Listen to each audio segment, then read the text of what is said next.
प्रिय श्रोता बंधु आपण मानक पाखरे परिवेषण करने को जाऊँ एक भाव स्पर्श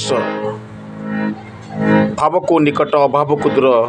से प्रभुंक नाम प्रभुंकर श्लोक जी कि आपण मानू ये श्लोक शुणाइबे सी आमर पुरोधा श्रीजुक्त रत्नाकर पति महोदय आसतु तांका कंठर एक श्लोक शुणा। लावण्यमुष्टमात्रं जगत वसतिलकं पुस्तकं वनमाला स्कन्धे यज्ञोपवीतं त्रिदशद्युतिहरं तत्परिचोत्तरीयम्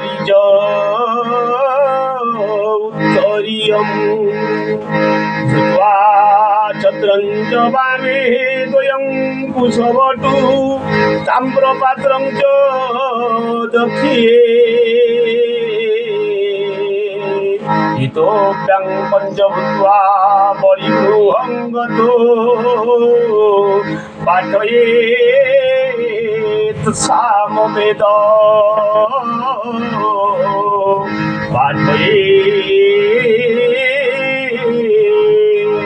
सामवेद।